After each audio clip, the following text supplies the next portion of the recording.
trophy. That was the League Cup when, after a draw with Aberdeen in the final at Hampden, they met the Dons in a replay at Dens Park and triumphed in great style. A Willie Pettigrew goal early in the first half set them on the road to victory, and a further goal from the ex-Motherwell striker and a fine solo effort from Paul Sturrock set the victory celebrations going for the first time in 70 years. The following year, Dundee United let it be known there were no one-season wonders, with a repeat of the League Cup win, and again Dens Park proved a happy hunting ground.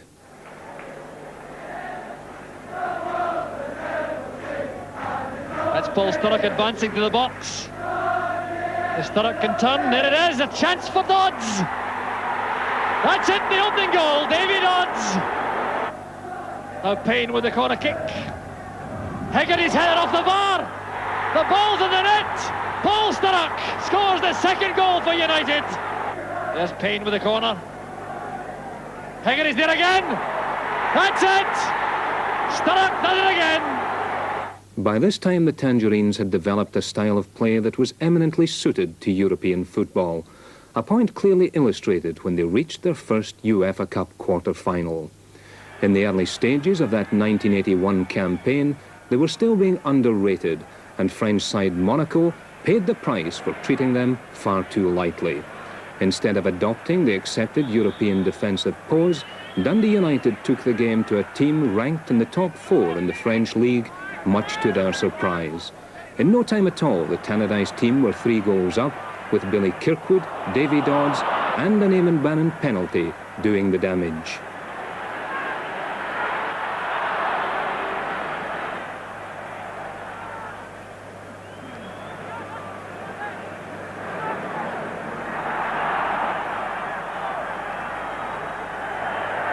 And United didn't rest on their laurels. They continued to turn on the magic, and by the end of the game had beaten the Monaco keeper 5 times, with further goals from Dodds and Bannon. Needless to say, that made the second leg at Tannadice a mere formality. Although beaten in the quarter-finals by Dardniki Niš, United now had a team ready for an assault on the Premier League Championship, and 82-83 was to be their year. Played in by Milne. Park is back, helping out in defence. There's Narey. And no mistake that time. And Sturrock bumped heavily from behind by Clark. Quick, he kicked to Milne. He could do it himself now with his pace. Oh, great play from Milne. Well, that's one to savour. Only to taken by Sturrock. And here's Milne away again. Dodds. To take it, lighting it in, off the post, and Dodds completes the task. There's Davy Dodds. Narey coming through, great chance for United. Brilliantly finished by David Narey. Here's Narey. Now Sturrock. Milne coming inside McKimmie. Dodds to the left.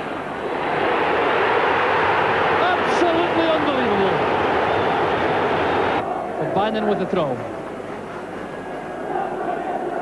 Sturrock the target, leaving it to Narey. Narey goes down, the penalty is given.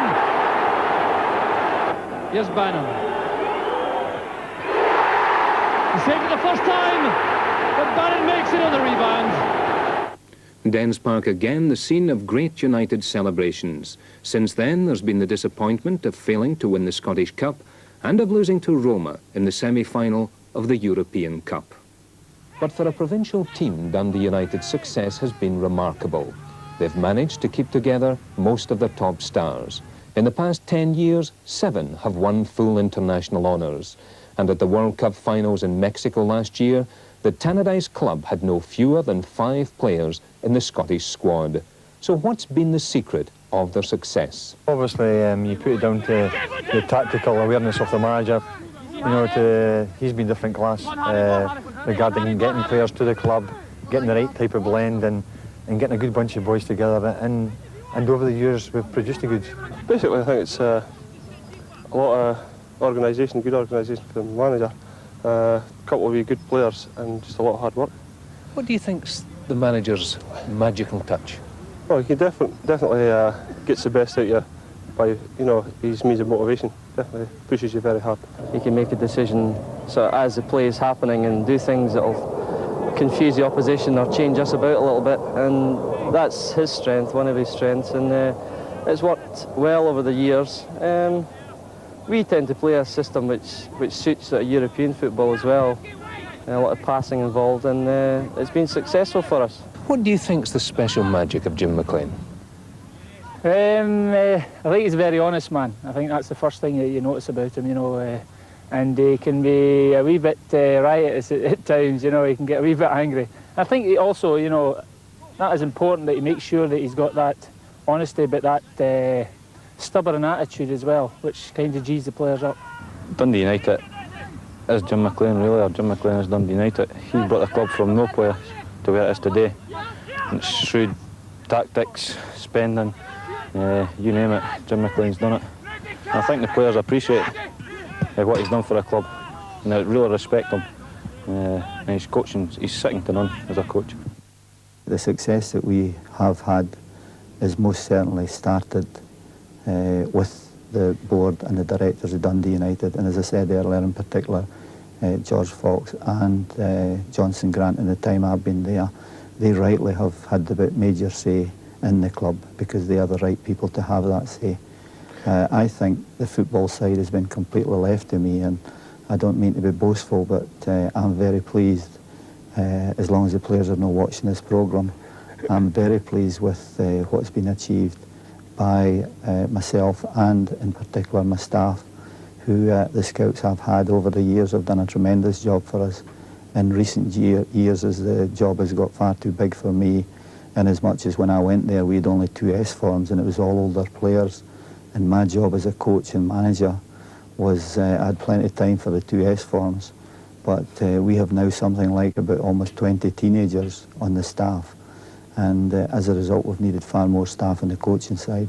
And in recent years Walter Smith and now Gordon Wallace have been doing tremendous jobs, but equally the scouts, who are never mentioned, they've been magnificent in the players that they've turned up.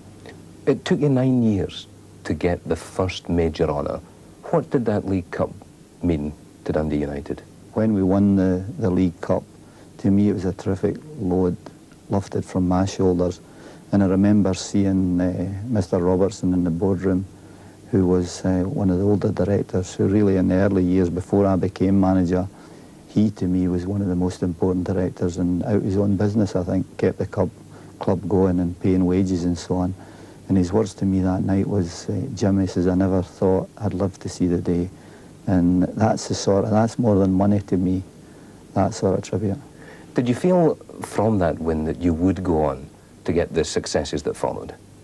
No, I've definitely, I've many feelings, but one of the feelings I most certainly have is they say I'm a pessimist, but I believe it's more a realist. And provincial clubs cannot, by any standards, be expected to be in cup finals and winning cups on a regular basis when you think of the resources all the other clubs have got. And in particular at that time, they could buy your best players from you. And it was very, very difficult. And I've never ever promised anybody, I've never even spent time thinking that it would be great to do this or do that.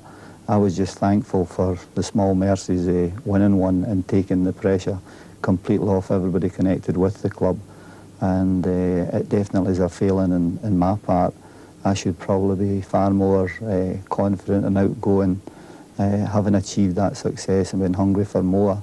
That is most certainly a factor that we're definitely hungry for more success, and we hope for that, but I definitely don't ever go out and tell people we're going to be doing this or doing that. We're just hopeful that at the end of the day we'll be good enough and get the breaks and share a luck in winning trophies, because provincial clubs need that wee bit more luck than some of the bigger clubs who, as I said earlier, have far better resources. The Premier League win must have been a tremendous occasion for you, because at one stage during that season you looked as if the chance had gone. That was the best achievement in all the time I've been manager. For us to win that was incredible, and in particular this season when I look back on the injuries we've had this season, in particular the players that have been injured, it was unbelievable, the luck. And people think that they don't realise the amount of luck that is involved in any walk of life, I think, for the right thing opening up at the right time. But in football, you need luck. And for instance, the Premier League was won, in my opinion, by 12 players. And I've said this before, and that just shows you how lucky we were on the injury situation, to go through a season and most of the games be only using around 12, well, there was 12 players played in most of the games or were involved in most of the games. And that, this season now, we're well into the 20s of first team players because of the injury situation we've had. So we had a lot of luck along the way, but as I said earlier, provincial clubs need that wee bit more. At the end of the day, I honestly believe that season was very, very difficult to win the Premier League because Aberdeen had a magnificent squad at that time, and Celtic had Charlie Nicholas, and they definitely were at least as good as they are at the moment. And to beat the Aberdeen side with the Strachans and people like that, it was very close in the end, and we just made it. But again, a wee thing that happened that season, when we went to Greenock, the directors decided to pay the buses to carry the supporters down there, and at Greenock we'd seldom won. We won 4-0 that day because it was like a home game for us. But again, it was the directors that thought that one up, and it turned out well in the end. You've had tremendous success in Europe over the years, always doing extremely well in whatever tournament you've gone into. Why do you think Dundee United are so suited to European football? I think first and foremost it's the way we play and the type of game that we play. If we played in Europe every week, I think we would be even more successful because I base football all on what you do with the ball and try and keep it off the opposing team. And definitely when it comes to a crunch or a battle, we can be found lacking in some aspects. But on keeping possession of the ball and building from the back, and still in the end of the day been able to penetrate with people in recent years like Bolster, Eammon Bannon and Ralph Milne when he was playing exceptionally well for us. We were always capable of scoring goals as well, and we're very, very adept at catching people on the break. And in Europe, people have looked at Dundee United and said, oops, we'll beat them, no problem. And that has most certainly suited us. But basically it's the type of game we play, and I'm very, very influenced in recent years by the German and the Dutch teams a few years ago, and I think it's most certainly our style's well suited to Europe. What game do you think made you a team that people sat up and said they're going to be difficult to beat in Europe? Without doubt the Borussia game at Tannadice, when we'd lost 2-0 over there. And again, we'd actually did very well over there. It was only in the last 7 minutes, I think, we lost the 2 goals, both from corner kicks. And Borussia came over here, a big club, meeting one of the smallest clubs in Europe. And we beat them, I think, 5-0. And it was a magnificent night at Tannadice. I actually smiled that night, but nobody will believe it when I tell them. But that was the change. And we actually received a letter from Bobby Robson that day, well, a few days after it, and he actually said, his words in his letter was, we can't even spell them, never mind spell their name, never mind beat them. And that shows you the length and breadth of the success from having beaten Borussia. And everybody in Britain was very pleased, or most people in Britain were very pleased at us winning in the way we had won. But to me, I think that definitely gave the players a lot of confidence from the victory as well. But people in Europe most certainly sat up and took notice. You went on then to reach the semi-finals of the European Cup, beaten by Roma. How big a disappointment was that for you? Do I need to answer that one? Did you feel you could have beaten them? I've got to be honest, that again is the biggest flaw in my makeup. I was apprehensive about the game, but I can assure you that never in all the time I've been manager did I outwardly approach a game with trying to con people into thinking that we could do it. I have never worked harder psychologically, and deep down I was definitely apprehensive about it. And at the end of the day, we managed to get through the players at Tannadice when we won 2-0. They were magnificent in that game, but the small pitch suited us and it didn't suit them. But in Rome, it was one of the biggest disappointments in my life. Before, and it's never really affected us that much, I don't think. I don't think we'll be overawed at Tannadice. If anywhere, it'll be over in New Camp Stadium with 120,000 Spaniards shouting down your throat. But we'll have to cross that bridge when we come to it, really. I think we've got a great chance. I don't think Barcelona will fancy coming and playing in front of just 22,000. A small park compared to their park. And we've proven over the years that at Tannadice very few teams beat us. And I think it's depends how we play. I'll determine how the tie goes. They're obviously the millionaires of European football. Does that overawe you at all? No, money's nothing. The bigger they are, the harder they fall.